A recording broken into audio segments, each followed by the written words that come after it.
YouTuber তৈয়দ আফ্রিদিকে ফাঁসিতে ঝুলাতে নির্দেশ দিলেন সেনাপ্রধান ওয়াকারুজ্জামান। রুমিন ফারহানাকে সাইবার বুলিং করা হচ্ছে, এ থেকে বেরিয়ে আসতে হবে বললেন হাসনাত আব্দুল্লাহ। কনসুলেটে আওয়ামী লীগের হামলা, ব্যবস্থা নিতে মার্কিন পররাষ্ট্র দপ্তরের চিঠি। 3 ঘন্টার ব্যবধানে 18 জেলেকে ধরে নিয়ে গেল আরাকান আর্মি। কি বলে এগুলো?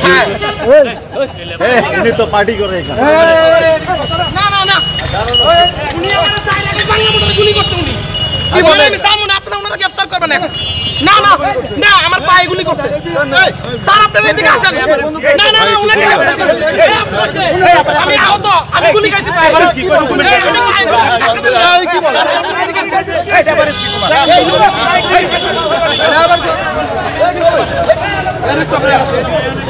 আমি গোলাম মোস্তফা বাবু মন্ডল, নির্বাহী সদস্য জাতীয় পার্টি কেন্দ্রের নির্বাহী কমিটি। 4 আগস্ট উনি আমারে গুলি করছে। এখানে অনেক মানুষ, আমি কাউকে কিছু কই নাই, আমি ওনাকে বলছি এই ব্যক্তি আমারে 4 আগস্ট গুলি করছে। এনসিপির সমন্বয়ক তাসনিম জারার বাড়ি থেকে উদ্ধার 16 কোটি টাকা। বাংলার জমিনে আগের নিয়মে নির্বাচন হতে দেওয়া হবে না হুঙ্কার চরমনাই পীরের। 400 কোটি টাকার রাশিয়ার হেলিকপ্টার কিনে বিপাকে পড়েছে বাংলাদেশ।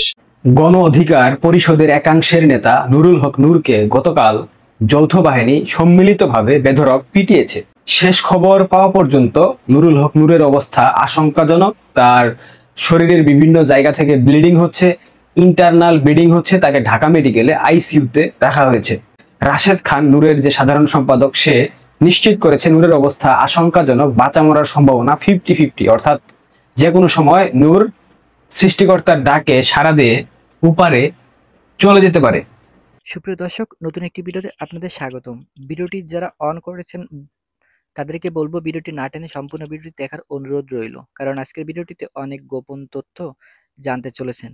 অবশ্যই ভিডিওটি না টেনে সম্পূর্ণ দেখার অনুরোধ রইল। বাংলাদেশের আইন ব্যবস্থা এতটা দুর্বল হয়ে পড়েছে এখন যে পুলিশই বলছে, তাহলে আমরা ক্ষমতায় থেকে কি করব? আমরা অলরেডি এখন বাড়ি চলে যাই। কারণ বাংলাদেশের মানুষ এবং ছাত্রদের যে অবস্থা এখন তৈরি হচ্ছে, পুলিশও সেটিও সামাল দিতে পারছে না কোনোভাবে। পুলিশ এখন বলছে তাহলে আমরা বাড়িতে চলে যাই, এবং আমাদের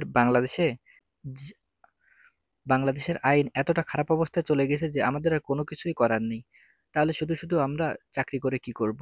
বাংলাদেশের আইন ব্যবস্থা এতটা খারাপের দিক থেকে চলে আসছে।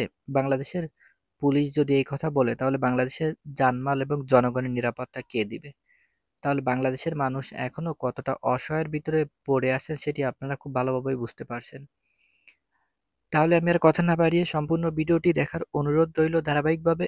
সম্পূর্ণ ভিডিওটি দেখলে আপনারা অবশ্যই বুঝতে পারবেন যে আজকে ভিডিওটা কতটা গুরুত্বপূর্ণ ছিল। দর্শক, তাহলে চলুন আর কথা না বাড়িয়ে ধারাবাহিকভাবে সম্পূর্ণ ভিডিওটি দেখে আসা যাক।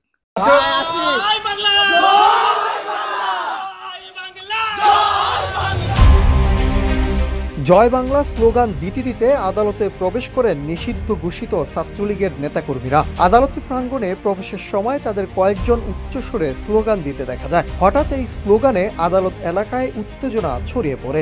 শেখ হাসিনা, শেখ বঙ্গবন্ধু, আমরা স্বাধীনতা করছি। আচ্ছা আচ্ছা, আমরা এই দেশ আমরা ভালোবাসি, এই দেশ আমরা স্বাধীনতা, বঙ্গবন্ধু আমরা আবার ফিরে চাই। কেন শেখ হাসিনাকে? কেন আরো তো অনেকগুলো, আরো কেন আমরা মজা খাইছি। আর ধরেন ছাত্রদের একটা দল আছে, এনসিপি একটা দল করেছে ছাত্রদের, তারপরে বিএনপি আছে, জামাত আছে, তারপরে জাতীয় পার্টি আছে। জামাত মানে না, তো কয়টা ভোট পাইবো? আচ্ছা, ছাত্ররা কয়টা সিট পেতে পারে? একটা না। আচ্ছা, বিএনপি কতগুলো সিট পাবে? না, বিএনপি একটা ভোট পাইবো। সারা বাংলাদেশে 300 সিটের মধ্যে বিএনপি কতগুলো সিট পেতে পারে? টুকটাক এটা কইলাম না, দুইটা হইতে পারে বাংলাদেশে। জামাত ইসলামী কতগুলো? এটা হইতোই না, এটা গন্ধই নাই বাংলাদেশে। অন্তর্বর্তী সরকার ও সেনাবাহিনীকে আবারও মুখোমুখি অবস্থানে রাজনৈতিক মহলে গত 2 দিন ধরে এমন আলোচনা তীব্র হচ্ছে। গণ অধিকার পরিষদের সভাপতি নুরুল হক নূরের লাঠিচার্জের ঘটনাকে কেন্দ্র করে সেনাবাহিনী ও সরকারের দেয়া বিবৃতি, লাইন অফ অ্যাকশন, সরকারি মিত্রদের সেনাপ্রধান এবং বাহিনীর বিরুদ্ধে প্রকাশ্য হুমকিতে এমন আলোচনা ধীরে ধীরে তীব্র হচ্ছে। ফলে প্রশ্ন উঠেছে, আরো একবার নিজেদের বুদ্ধিতে নিজেরাই কি আটকা পড়েছেন অধ্যাপক ইউনূস ও তার ঘনিষ্ঠজনরা? বরাবরের মতো অতি চালাকি যখন গলার দড়িতে রূপ নেয়, তখনই তিনি ডাকেন বিএনপিকে। সাথে থাকে দুই মিত্র কিংস পার্টি এনসিপি এবং জামাত ইসলামী। বিশেষ করে পর্দার আড়ালে সেনাবাহিনীর সাথে দ্বন্দ্বে জড়িয়ে পড়লেই সরকারের এমন কর্মকাণ্ড প্রকাশ্যে আসে। এমন পরিস্থিতি গত কয়েক মাস অন্তর অন্তর ঘটতে থাকায় বিএনপির ভূমিকা নিয়ে প্রশ্ন উঠেছে। খোদ দলটির অভ্যন্তরেই ফিসফাস বাড়ছে। বারবার সরকার ও তার মিত্রদের ডাকে সংলাপের নাটকে অংশ নিয়ে ফাঁদে পড়েও একই গর্তে কেন পাড়া দেয় তারা? দর্শক, আমাদের সমাজে খুবই জনপ্রিয় একটা চরিত্র হচ্ছে ঘটক। বাস্তব সমাজের জনপ্রিয় চরিত্র ঘটক, আবার নাটক সিনেমাতেও খুবই জনপ্রিয় একটা চরিত্র হয়ে ওঠে ঘটক। এবং কখনো কখনো আমরা সিনেমা কিংবা নাটকে এই ঘটক চরিত্রটাকে কমেডি চরিত্র হিসেবে উপস্থাপন করতেও দেখে। বিশেষ করে পুরনো বাংলা সিনেমাতে এই ঘটককে যেভাবে কমেডি চরিত্র হিসেবে বগলের মধ্যে একটা ছাতা, একটা ছোট্ট টুপি মাথায়, ফুরফুরে কয়েকটা দাড়ি, ছোট্ট একটা গোপ, এভাবে উপস্থাপন করা এবং বাংলাদেশের মঞ্চে বিশেষ করে স্কুল কলেজের সাংস্কৃতিক অনুষ্ঠানে, এলাকার মঞ্চে ঘটক চরিত্র মানেই একটা কমেডি চরিত্র হিসেবে উপস্থাপন করা হয়। যদিও সারা পৃথিবীতে এই মানে পেশাটা খুবই দামি একটা পেশা এবং এই যে ম্যারেজ অ্যারেঞ্জ করে দুই পক্ষকে এক জায়গায় নিয়ে আসা, এটা কিন্তু খুবই বড় ধরনের এক ধরনের মার্কেটিং করা। এই মার্কেটিংয়ের ব্যবসা অন্য অর্থে ঘটক এক ধরনের তো মার্কেটিংই করেন, মার্কেটিং করে মানে দুই পক্ষকে এক সুতোয় গেঁথে দেন। কিন্তু বাংলাদেশের বাস্তবতা না, পৃথিবীর বাস্তবতায় কি যে ঘটকরা যখন মধ্যস্থতার ভূমিকা পালন করেন, অর্থাৎ ঘটকরা যখন মধ্যস্থতা করেন, দুই রাষ্ট্রের বিভিন্ন অর্গান, সংবিধান, এই সংস্কারগুলো হচ্ছে জুলাই সনদ। অগাস্ট মাস শেষ হয়ে গেল, জুলাই সনদ কিন্তু দিতে পারলো না। এই সনদ অ্যারেঞ্জ করা, এটির ব্যবস্থাপনার দায়িত্বপ্রাপ্ত যে একটা কমিশন গঠন করা হয়েছে, ঐক্যমত্য কমিশনের মেয়াদ ইতিমধ্যে গত 15 আগস্ট শেষ হয়ে গিয়েছিল। আবার 1 মাস বর্ধিত করা হয়েছে। বর্ধিত করেও 15 দিন চলে গেছে। এখনো পর্যন্ত ঐক্যমত্য কমিশন রাজনৈতিক দলগুলোকে ঐক্যমত্য, বিশেষ করে বিএনপি এবং জামাতকে ঐক্যমত্যে পৌঁছাতে পারেনি। এটি যদি মোটা দাগে বলেন যে ক্ষমতা ভাগাভাগির ঐক্যমত্যে এখনো পৌঁছাতে পারেনি ঐক্যমত্য কমিশন।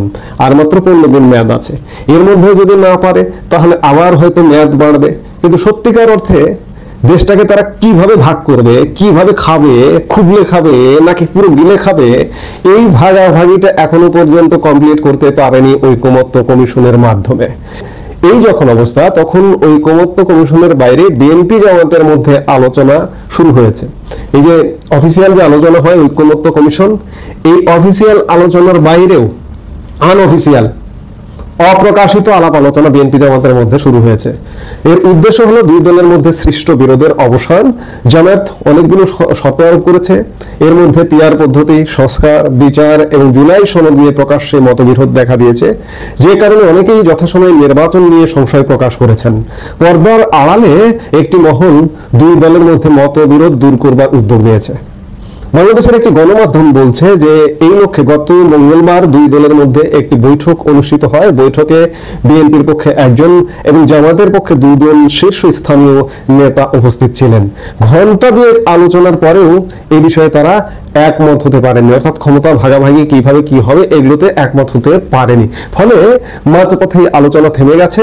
নিকট ভবিষ্যতে আর কোনো বৈঠক হবে কিনা সে ব্যাপারে যথেষ্ট সংশয় রয়েছে। ওদিকে নির্বাচন কমিশন, আপনারা জানেন যে গতকালকে একটি সম্ভাব্য রোডম্যাপ ঘোষণা করেছে। এই রোডম্যাপ ঘোষণার ক্ষেত্রে জামাত ইসলামী ভিন্ন মত দিয়েছে। তারা বলছে এই রোডম্যাপ অস্পষ্ট, আর বিএনপি এটিকে সরাসরি স্বাগত জানিয়েছে। এখানেও বিরোধ দৃশ্যমান। এই পর্যায়ে জামাত কি করবে এখনই বলা মুশকিল। তবে নির্ভরযোগ্য একাধিক সূত্রের বরাত দিয়ে গণমাধ্যমটি জানতে পেরেছে যে জামায়াত নেতারা বিএনপির শীর্ষ নেতৃত্বের সঙ্গে কথা বলার আগ্রহ ব্যক্ত করেছেন।